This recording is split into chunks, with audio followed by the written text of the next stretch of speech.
Gracias, Padre, te damos. Aleluya. Puede usted dar aplausos de adoración, de alabanza. Aquel que vive y reina para siempre. Aquel que es y será por los siglos de los siglos. Al único Dios soberano, a quien adoramos, glorificamos y bendecimos. Damos honor y gloria a nuestro Dios. Aleluya. Puede usted tomar su asiento.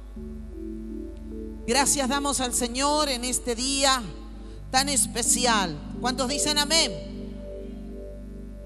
Es un día especial, es un día para adorar a Dios, es un día para agradecer, es un día para decir gracias, Padre, porque todo el recorrido que hemos hecho juntos, y podemos decir lo que dijeron los hebreos: hasta aquí nos ayudó Jehová. Aleluya. Él es nuestro guardador, nuestro protector. Él es nuestro Dios grande y soberano que está a nuestro lado. Y lo vio el profeta Jeremías y dijo: he aquí el Señor está a mi lado como poderoso y gigante. ¿Cuántos tienen un Dios gigante? Aleluya. Un Dios poderoso, un Dios glorioso, un Dios que se mueve a favor de nuestras vidas y podemos ver su mano poderosa. Y aún lo que no podemos ver, porque por ahí solo vemos algunas cosas y somos un poquito naturales en algunos momentos. Si pudiéramos ver todo lo que Él en los ojos espirituales hace a favor de nuestras vidas. Guardarnos, protegernos, bendecirnos, cubrirnos con mantos de amor, de misericordia.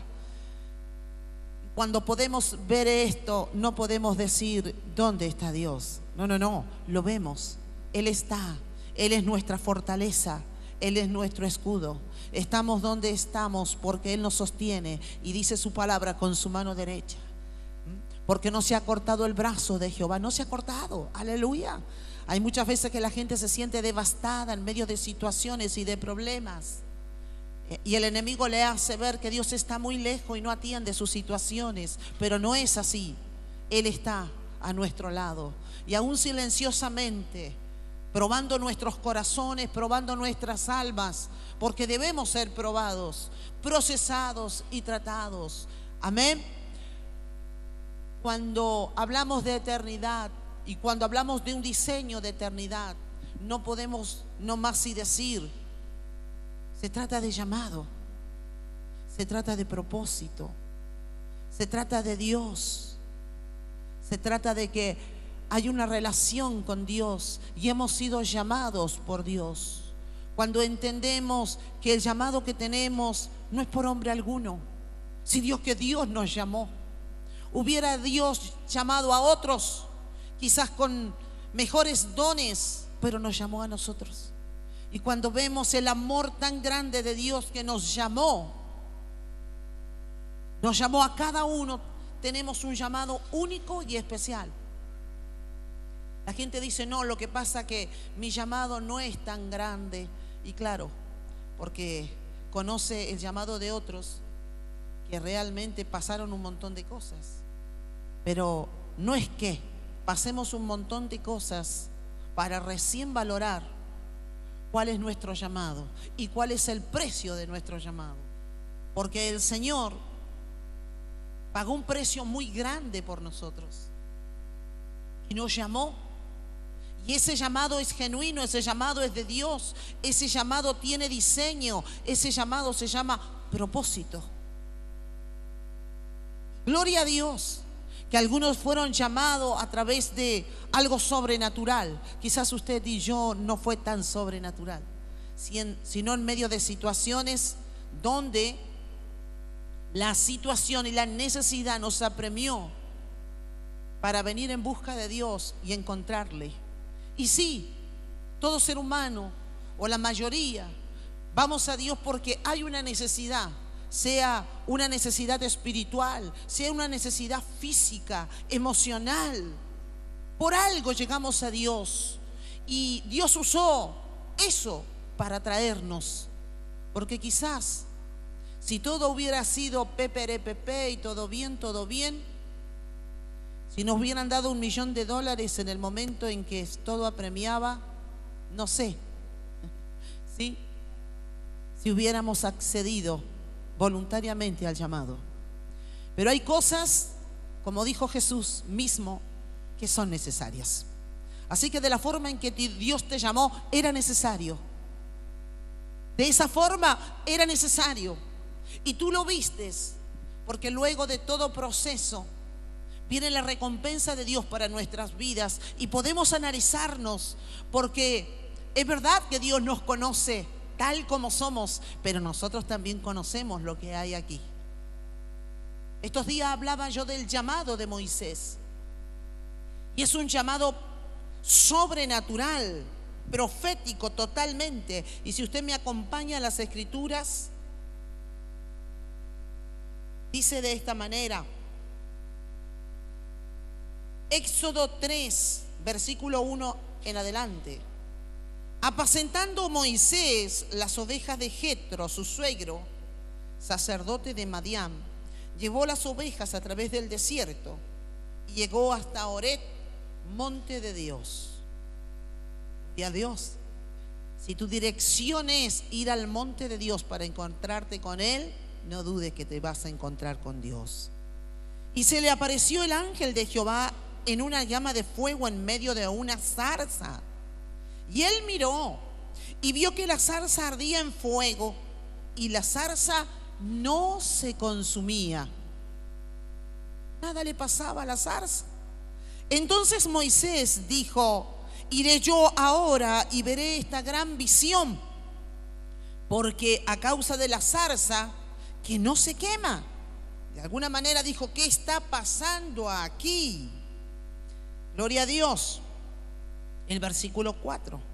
Y viendo Jehová que él iba a ver, lo llamó Dios del medio de la zarza y dijo: Moisés, Moisés. Y él respondió: heme aquí. Y dijo: no te acerques, quita tu calzado de tus pies, porque el lugar en que estás, tierra santa es. Decirle al que está a tu lado: estamos en tierra santa. Y no es porque estemos en el templo, sino que estamos en él. Y dijo: yo soy el Dios de Abraham, yo soy el Dios, de tu padre, Dios de Abraham, Dios de Isaac, Dios de Jacob. Entonces Moisés cubrió su rostro porque tuvo miedo de mirar a Dios. ¡Wow! ¡Qué tremenda palabra y qué tremendo llamado! Y quizás usted pensará, como muchas veces se ha pensado: bueno, pero mi llamado no fue así.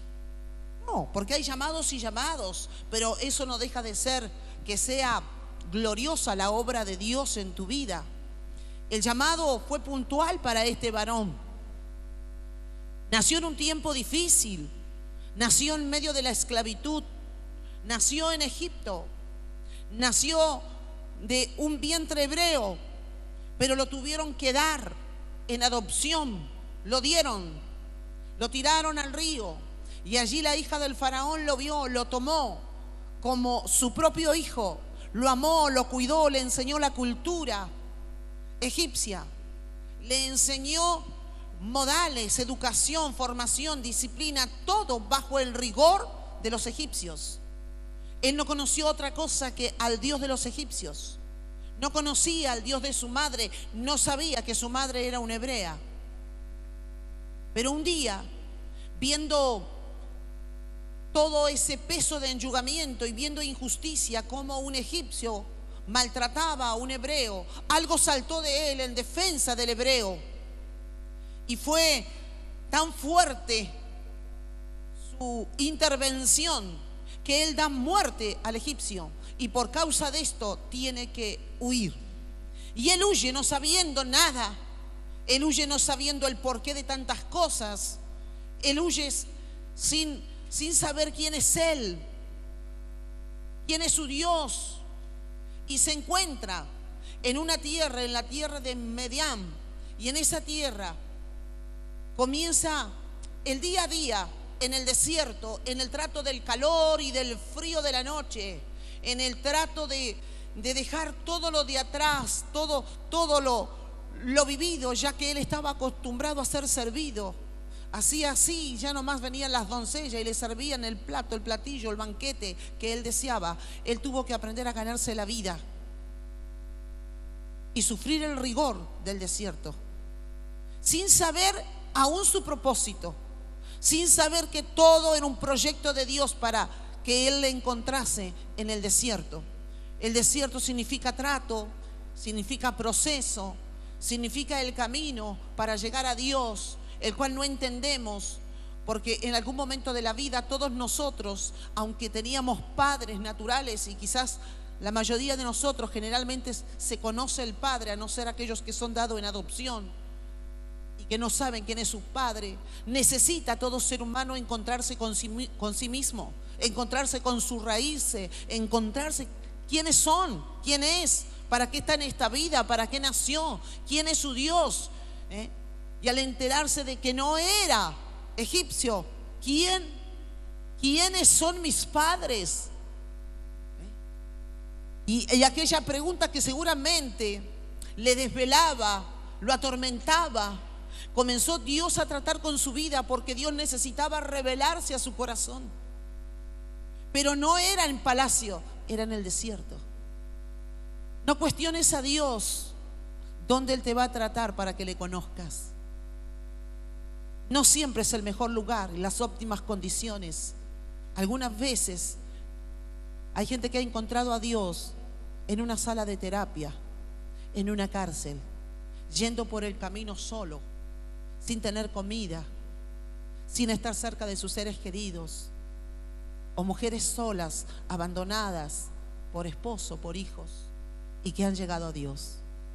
Cada caso es único y especial, y yo hoy valoro lo que es el propósito de Dios, y que aunque el pasado hubiese tenido un peso de marcación, la palabra de Dios dice que en Cristo son todas las cosas hechas nuevas.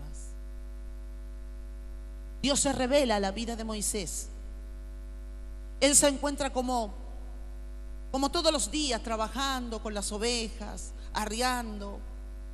Qué difícil es estar en el campo, porque es un lugar árido, es un lugar de sacrificio.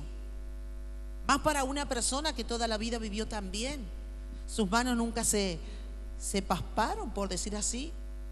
Su rostro nunca tuvo que padecer las altas calores, ya que él era príncipe. Eso era para los esclavos, para los súbditos, pero no era para un príncipe. Pero sin embargo, en esas condiciones, un día él sale a trabajar, a arriar las ovejas, las chivas, como todos los días. Pero se encuentra con una aparición, se encuentra con algo sobrenatural. Sobrenatural es esto, que no es algo natural que podemos entender, o que fuera tan natural que obvio, si llueve, obvio, siempre ha llovido para nosotros, así que no es algo sobrenatural. Pero esto sí era sobrenatural, porque él, cuando se encuentra con una zarza, la zarza es un arbusto que crece más en esos terrenos, en ese territorio, y él veía que la zarza estaba envuelta en fuego, pero no se consumía, no se evaporaba, no se destruía, estaba intacta. Esto es algo sobrenatural. Y él se acercó a ver.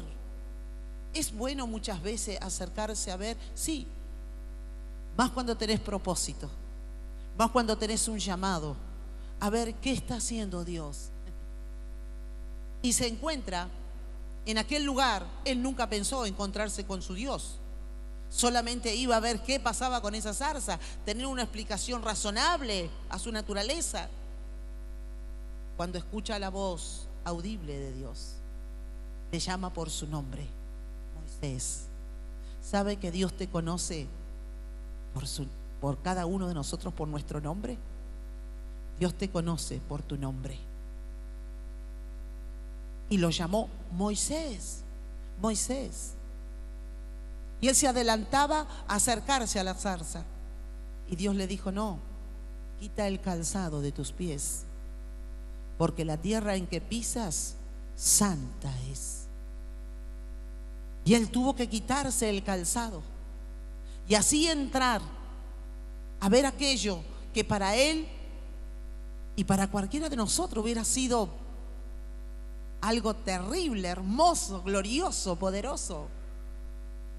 Y Dios le habla: yo soy el Dios de tus padres, generaciones, de Abraham, de Isaac, de Jacob. Wow, Dios se revela como el gran yo soy. Yo soy el Dios de tus antepasados. Yo soy el Dios por el que claman los israelitas en Egipto. Yo soy el Dios. Era como que el joven buscaba una respuesta en la vida, no la encontraba, pero ese día se encontró con Dios. Y Dios le pide algo, y es una observación en la cual todos aquellos que obedecemos al llamado vemos que Dios nos hace: quita el calzado de tus pies. No era necesario tener un calzado natural para comenzar a caminar en lo sobrenatural. El calzado era imprescindible. Se dice también que el calzado no lo usaban todos o ciertos tipos de calzado. En este caso Moisés se acostumbró a usar un calzado, y seguramente calzado de príncipe. Eso hablaba de cultura, eso hablaba de camino. Eso nos habla de algo muy fuerte, que Dios, cuando nos llama, quiere que nosotros renunciemos a todos nuestros caminos, a toda nuestra cultura del pasado, a todo lo que representó, y en este caso para Moisés, los dioses de Egipto, la riqueza de Faraón, la gloria de Egipto, que estaba destinada conforme a la naturaleza humana, o al infierno, que él un día pudiera reinar y ser un rey quizás que pudiera subyugar aún mucho más al pueblo. Pero Dios lo llamó, y cuando Dios lo llamó, Dios lo toma, se revela su corazón, se revela su vida, y le dice: quita los calzados, quita el calzado de tus pies. Hoy es necesario que para acceder a ese llamado de Dios podamos quitarnos el calzado. Hasta hoy hay culturas musulmanas en la India que hay tremendas sinagogas, lugares, templos donde la gente se tiene que sacar el calzado para poder entrar, porque no es digno entrar con calzado. Y quizás ellos, amadores de la Torá y del Pentateuco, vieron esto y lo tomaron como para sí. Pero esto no es todo. No está hablando Dios, en este caso a Moisés, de algo natural, literal, que él lo tenía que hacer. Pero en la revelación de la palabra, a nosotros nos habla de otro calzado. Nada pasaría si nos sacáramos el calzado allá afuera y entráramos. Nada pasaría, porque no se trata de ponerse un calzado o sacar. No. Para nosotros no. Para Moisés era fundamental, porque allí en aquel día él recibió la palabra, él recibió el llamado, él recibió el propósito, y él recibió todas las respuestas de su vida para qué había venido a este mundo, y que Dios lo escogía no como cualquier esclavo hebreo en Egipto, sino como el libertador para todo un pueblo en Egipto. Yo no sé para qué Dios te llamó a vos, no sé, pero todos nosotros tenemos un llamado, todos nosotros tenemos un propósito. Y para cumplir con el propósito nos vamos a tener que despojar de esa naturaleza humana y de cultura que está tan apegada a nosotros. Sí, iniquidad, pecado. Bendito el hombre, dice la palabra, que Dios no lo acusa de iniquidad o de pecado. Gloria a Dios. Nos tenemos que encontrar, sí, con ese Dios de Abraham, con ese Dios de Abraham, de Isaac, de Jacob. Y tenemos que encontrarnos con nuestro llamado, con nuestro propósito. La vida sin propósito no es vida. La vida sin propósito es solamente caminar sin rumbo. Nosotros tenemos que encontrarnos primeramente, tener una relación con ese Dios. En este caso, Moisés, de sus padres. En mi caso, el Dios de mi madre. Una cosa es que ella lo conociera, pero otra cosa es que lo conozca yo. Cada uno tenemos que tener una experiencia personal y única. Me gusta lo que dice el Salmo 138, versos 8. Porque Jehová el Señor cumplirá su propósito en mí. Cuando David eleva esta expresión, está hablando de que él sabía, él conocía, de que había sido llamado, de que el Dios de sus antepasados, de sus padres Isaí, o de Abraham, de Isaac, de Jacob, lo conocía, y que él lo conoció también en el desierto, de otra manera, diferente a Moisés. Fue el llamado de David, el rey David, fue un llamado glorioso. Su aparición es venciendo a Goliat. ¡Wow! ¡Qué llamado! De un día para otro era anónimo, nadie lo conocía, pero ese día fue promocionado a un nivel mayor por hacer lo que nadie quiso hacer. Nadie quiere pagar precio, nadie quiere hacer lo que hay que hacer. Pero he aquí, David fue a aquella batalla solamente a dejar unas viandas a sus hermanos. Por eso esto nos habla que algunas veces cuando Dios quiere cumplir el llamado en nosotros y su propósito, por ahí hasta vamos a ser enviados solamente a llevar unas viandas. Es decir, si falta un predicador, está la pastora María. Gloria a Dios. Todos empezamos limpiando el templo, acomodando las sillas, siendo porteros, abriendo, cerrando la iglesia. En aquellas tareas que quizás otros no lo podían hacer, pero nosotros lo hicimos en su momento. Y de todo eso Dios se agradó. David, cuando va ante el ejército a dejarle las viandas a sus hermanos, él se dio cuenta de que Israel estaba en un gran peligro y que él tenía que intervenir. Hubiera otro joven, hubiera huido, se hubiera ido a su casa, porque era muy joven todavía, no era hombre de guerra, no estaba experimentado, nunca había guerreado. Sus hermanos sí, habían estado en campo de batalla, pero David no. Y todavía confronta a Goliat, que era uno de los gigantes. Su tamaño superaba al de una persona normal. Más David, joven, flaquito y, como dicen, de hermosa apariencia. ¿Cómo este va a poder vencer a este gigante? Y en aquel día y en aquella escenario de batalla se levantó un gran guerrero que Dios lo iba a usar no solamente para ser un guerrero libertador de Keila, de los israelitas en su momento, de los filisteos, sino que Dios tenía un propósito aún más profético sobre él. David tiene la tipología de Cristo, es rey, sacerdote y profeta. Y David fue todo esto. Es como se asemeja al parecer al Señor, aunque el único que dio la vida en el Calvario es Jesucristo el Señor. Aleluya. Propósito. ¿Usted pensó cuál es mi propósito en esta vida? ¿Cuál es mi llamado, Dios? Para conocer el propósito, primero hay que conocer a Dios. Y no es conforme nosotros queramos. ¿Es verdad?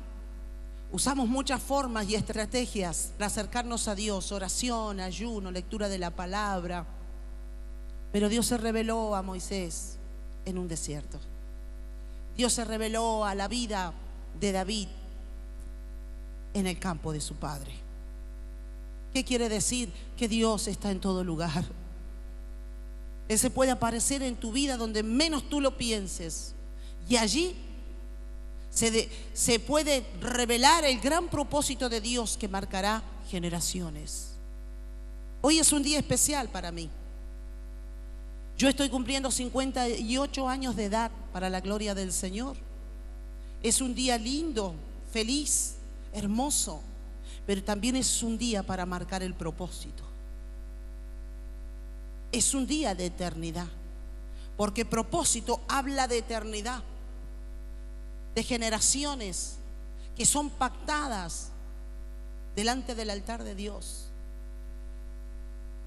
Muchas veces se tiene el concepto que cuando no hay palabra, a ver, contemos el testimonio. Si no hemos estudiado, no hemos ido a la intimidad, a ver, hermana, cuente su testimonio. Hoy no se trata de eso, humildemente lo digo. Hoy se trata de reconocer que así como Dios lo hizo conmigo, lo puede hacer contigo. Normalmente nunca cuento mi testimonio totalmente, o la historia de vida, que es gloriosa, porque hoy, a través de los años, puedo decir gracias, Señor. Yo nací en una casa muy modesta, de mucha humildad y de mucha necesidad. Mi madre era una mujer del campo. Ella se crió entre la frontera de Argentina y Chile, y cansada de la vida del campo, de arriar los animales, como nos contaba ella, la vida sufrida. Dice que tenía 16 años y por primera vez, o un poquito más, conoció un calzado, porque toda la vida le pusieron cueros de animales en sus pies, aún en el invierno, que pasaba de 1,5 metros la nieve. No podían salir de su pequeño rancho donde vivían con sus padres.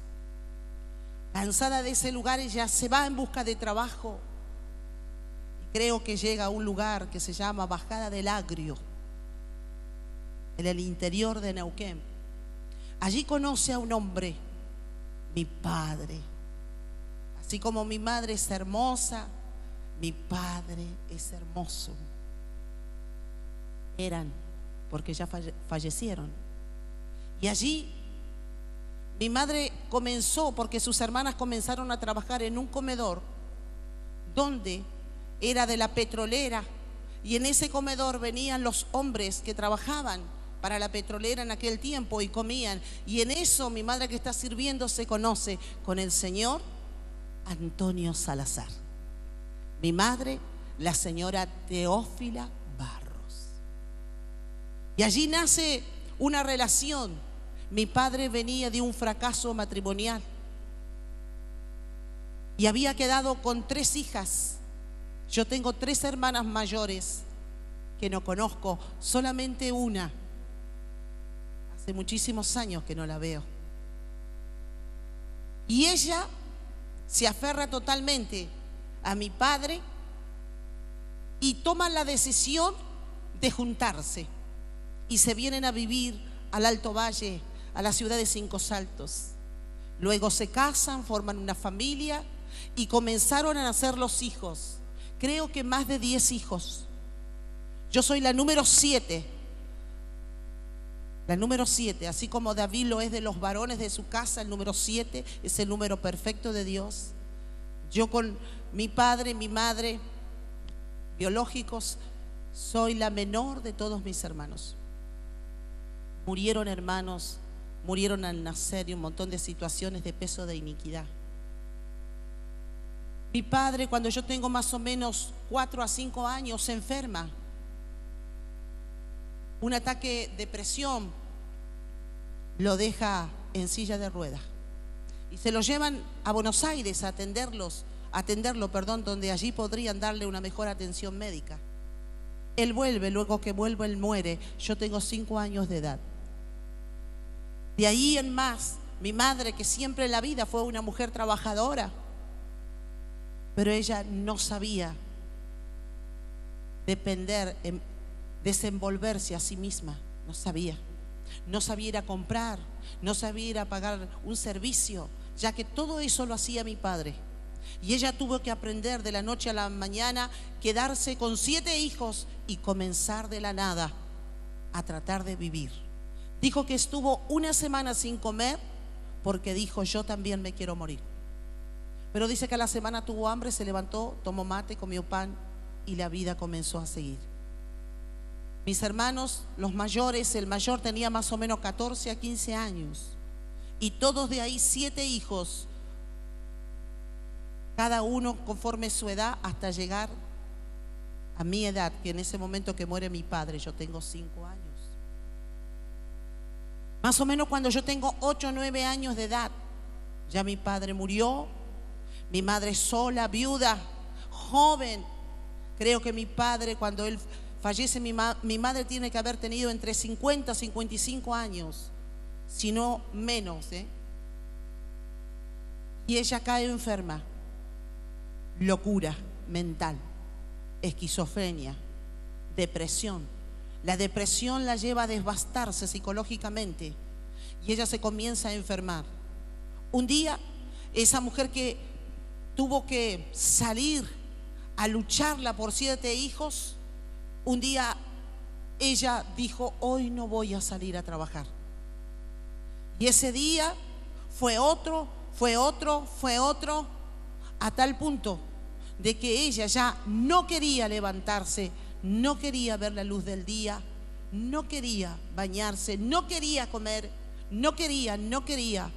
Y había una camita que se la acostaba como en un rancho, que era, como decir, del ambiente mayor que había en esas casitas de adobes que teníamos, donde teníamos una cocina a leña y donde teníamos la mesa donde podíamos comer todos, allí lo que pudiera haber. Mis hermanos comenzaron a trabajar de lo que sea. Siempre les enseñó mi madre a mis hermanos a ser personas trabajadoras. Nunca nadie llegó a casa con algo robado. Nunca mis hermanos anduvieron en la mala vida. Nunca. Ella les enseñó, aunque todavía no era cristiana, el trabajo, los valores, el respeto al hogar y a la casa. Ellos eran mayormente lustrabota. ¿Se acuerda que antes estaba este oficio? Que estaba en las terminales, en el centro, en la salida del banco. Y mis hermanos eran lustrabotas. Y si no, salían a vender pan. Ella tenía una canasta, hacía pan, un mantel de aquellos, ¿se acuerdan ustedes?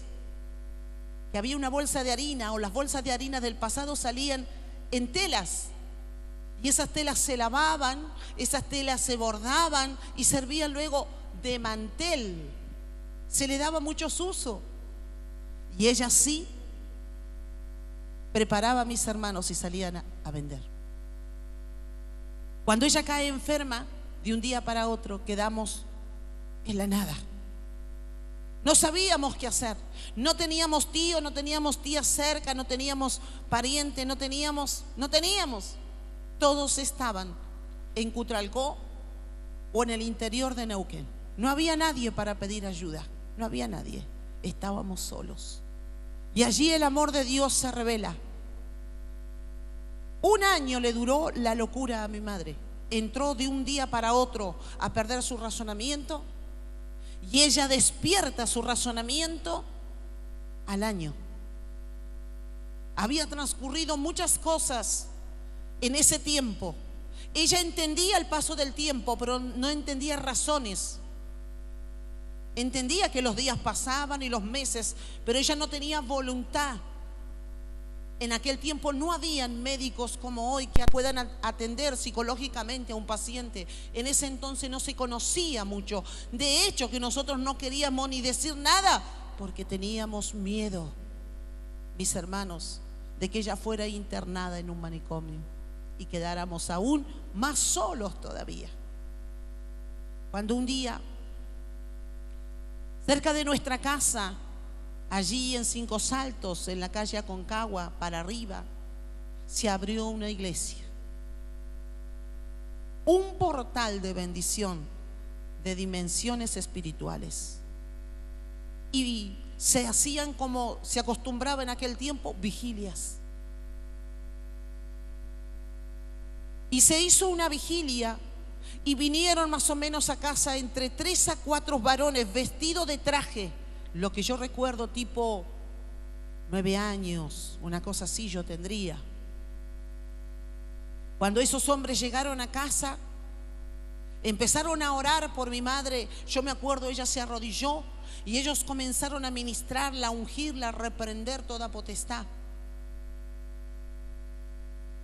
Como yo vi que mi madre estaba bien, no tuve temor, porque ella estaba bien, porque yo, que era la menor, siempre andaba con ella y estaba con ella, hasta dormía, cosa que algunos de mis hermanos o mis hermanas no querían, porque el propósito de Satanás era matarnos a todos. Era que ella, a muy pocos metros, estaba, que hasta hoy está el canal grande de riego. Ella siempre le tuvo terror al agua, no sabía nadar. Nosotros éramos niños y salíamos allí a jugar al agua.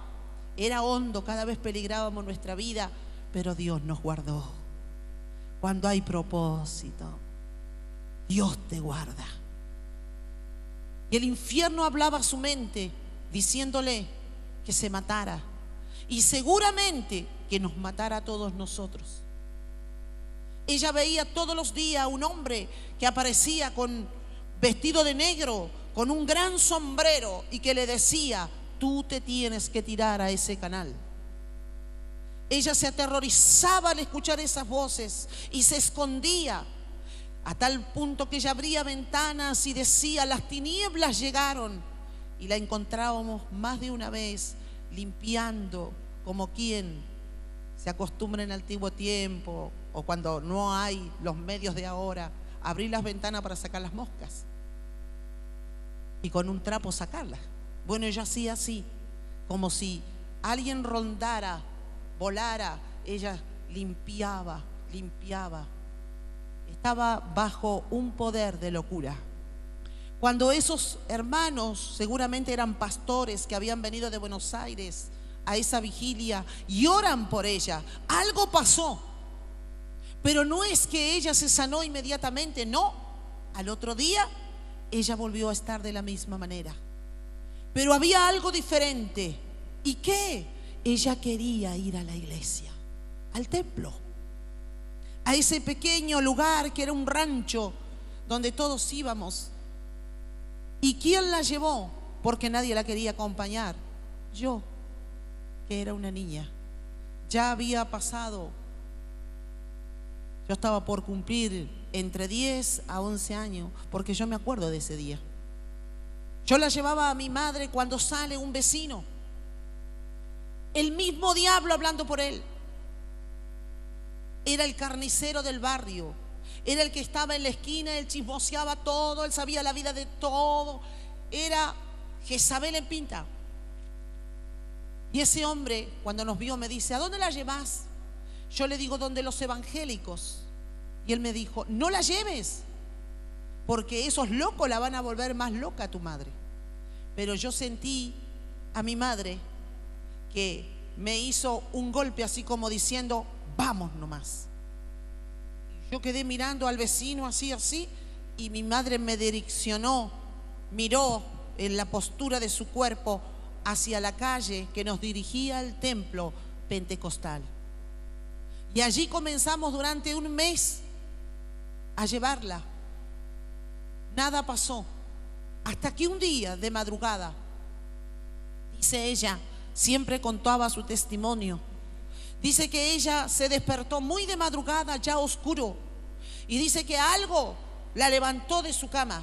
Y cuando ella fue levantada así, sobresaltada, se sentó en la cama, ella vio como una persona de negro la soltaba, la dejaba y se iba. Al momento, dice ella, le vino el razonamiento. Lo primero que ella vio es que su casa estaba desordenada, estaba sucia. Ella era pobre, pero limpia. Era una mujer limpia, que aseaba su casa, que todos los días lo regaba. No había nada tirado porque ella se dedicaba al hogar.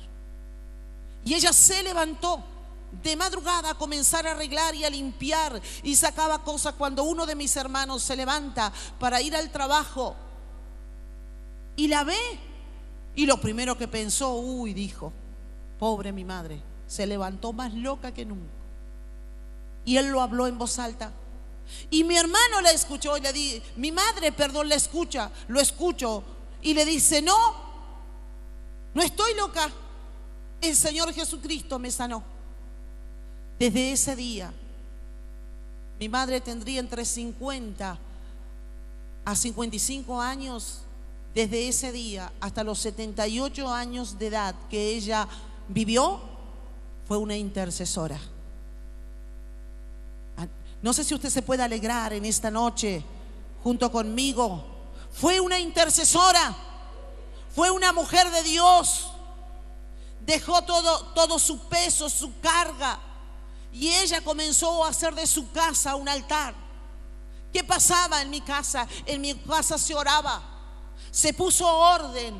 Los varones que estaban en mi casa, mis hermanos mayores, tuvieron que obedecer a mi madre cuando les dijo, señores, yo y mis hijas vamos a servir a Dios. Ya la mayor se había casado. Yo estaba en casa viviendo también con mi hermana la negrita, que es 3 años más o menos, un poquito más, 3 años y medio mayor que yo. Y mi madre puso, aquí se va a servir a Dios. El que se quiera quedar, se va a quedar bajo mis órdenes. Y el que no se quiera quedar, ahí tiene la puerta, se va. Pero aquí, mi casa y yo, le enseñaron en la iglesia, en el templo, le enseñó el pastor, mi casa y yo serviremos al Señor. Y como era una mujer tan determinante, aquellos que eran ya grandes y tenían trabajos y ya se manejaban solos, los señores tuvieron que obedecer, porque en ese año pasaban cosas raras dentro del hogar, donde ellos traían visitas indebidas, indecorosas. Mi madre dijo, se terminó el PRPP aquí. Aquí va a haber orden. Aquí vamos a servir a Dios. Mis hijas menores van a servir conmigo a Dios. ¿Y qué es lo que empezó a hacer? Nos vamos a levantar a orar. No crea que yo no le di, ahí va lo mío. No crea que yo no le di trabajo a mi madre. Cuando yo veo a mi madre sana, como todo malagradecido, ve el milagro y no quiere servir a Dios. Cuando yo veo junto a mi familia el milagro de Dios, ¿qué hacemos nosotros? Le hacemos la vida imposible. Ella se iba a orar y nosotros poníamos el rock and roll, el pata pata y la cumbia. Vamos con la cumbia. Y poníamos, le usábamos esos tocadiscos, ¿se acuerda que habían redondos? Y había unos que se llevaban así, pero a todo lo que dar. Como le decía los otros días a los hermanos, y no crea, yo era flaquita, cómo le bailaba el pata. Ahora no, me tengo que agarrar del púlpito. El pata pata, el pata pata. Se ponía una soguita con una bolita así, vos la tenías que pasar para acá. Con unos pantaloncitos para acá, por favor, pastor. Con unos pantaloncitos por acá y unas sandalias romanas por acá. ¡Wow! Toda endemoniada. Y mi madre comenzó a decir, vamos a ir a la iglesia. Yo no voy. No, yo no voy. No, vamos a ir no, yo no voy. Yo no voy. Vos estás bien, mamá, anda, pero yo, no, acá vamos a ir todos. Y teníamos que ir como 6, 7 cuadras con mi madre peleando por la calle, porque yo me le quedaba atrás, porque yo digo, cuando se descuide me vuelvo.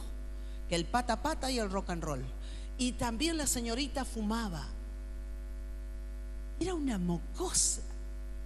Tenía yo más o menos en esa edad 13 años a 14. Mis hermanos fumaban, entonces cuando mi madre se iba, sacábamos esos cigarrillos Jockey Club mentolados. Tenían un olor a menta, wow, y ahí fumábamos.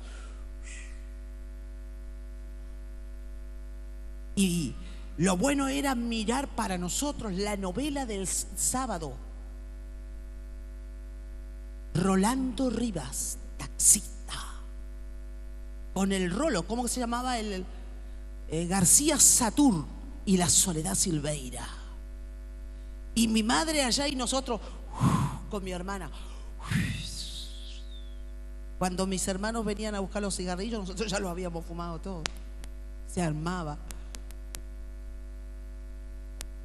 Vamos a ir a la iglesia. Vamos a ir a una vigilia. No, yo a la vigilia no voy. Vamos a ir a la iglesia. No, yo a la iglesia no voy a ir. Hasta una vez me acuerdo que me siguió con unas piedras. Y cuando veo para atrás, yo a mi mamá no la veo, porque resulta que había una cáscara de banana y ella, de tanto pelear conmigo, se había caído, estaba desparramada en la vereda. Y ahí nos asustamos con mi hermana, volvimos a buscar a la viejita que se nos había caído. Así luchó en oración, en clamor, orando por su casa, orando por mi vida.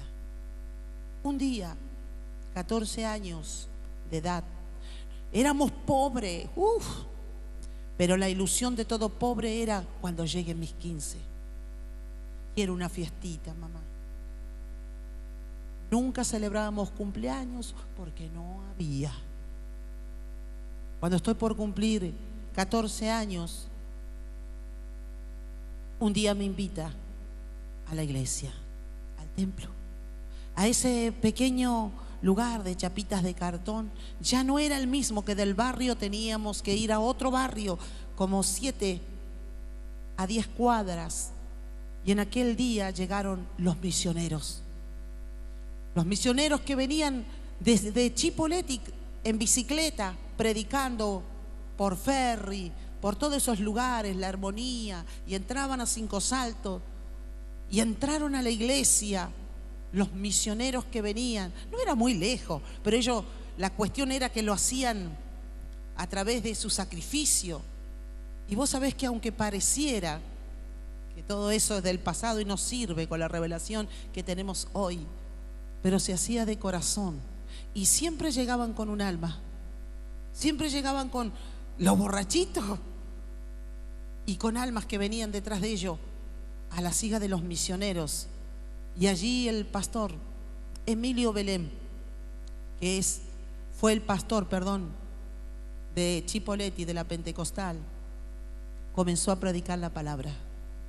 Y cuando él habló del amor del Padre, y cuando él habló de que Dios nos ama, no se hablaba de propósito, no se hablaba de llamado, pero sí te decían que Dios tiene algo muy grande para usted. Al momento se me reveló el amor del Padre, se me reveló la vida y comencé a llorar, tocada por el Espíritu Santo, cuando veo a mi lado mi hermana juntamente conmigo orando y entregando nuestras vidas al Señor por causa de una mujer que se levantó como intercesora de su casa a ganar su familia. Desde aquel día, oraciones, ayunos, buscando al Señor en todo. Me casé en el Señor porque era nuestra enseñanza. Tenemos que casarnos con hijos de Dios. Y oré por muchos años y me guardé 7 años hasta que llegó el amor de mi vida, Roberto Catrinao. Y nos enamoramos de la misma pasión: salvación para las almas, salvación para los perdidos. Y comenzamos a hacer campañas. El día domingo, cuando el pastor predicaba y contaba cierto testimonio de nuestros comienzos, la verdad que con el paso de los años me he olvidado de todo eso, o no me lo recuerdo, pero realmente fui conmovida y pude dar gracias al Señor, de decir: Señor, gracias, porque de aquel tiempo a hoy han pasado muchas aguas, pero hasta aquí podemos decir: estamos bendecidos. Días atrás le podía contar a un joven, una autoridad política en Cinco Saltos, sobre algo que me ocurrió en el trayecto del camino sirviendo a Dios. Comenzamos a hacer las campañas en la ciudad de Neuquén y así se levantó el ministerio. Siempre mi madre oró por todos mis hermanos.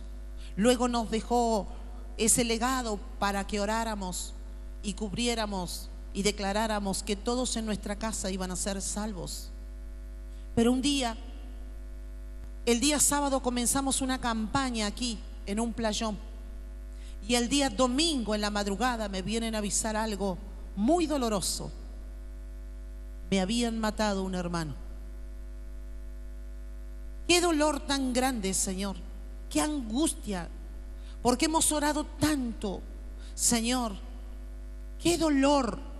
Ese día yo tenía que comenzar la campaña y tenía que estar fuerte. Inmediatamente ese día domingo vinimos con mi familia aquí, porque fue aquí en Neuquén.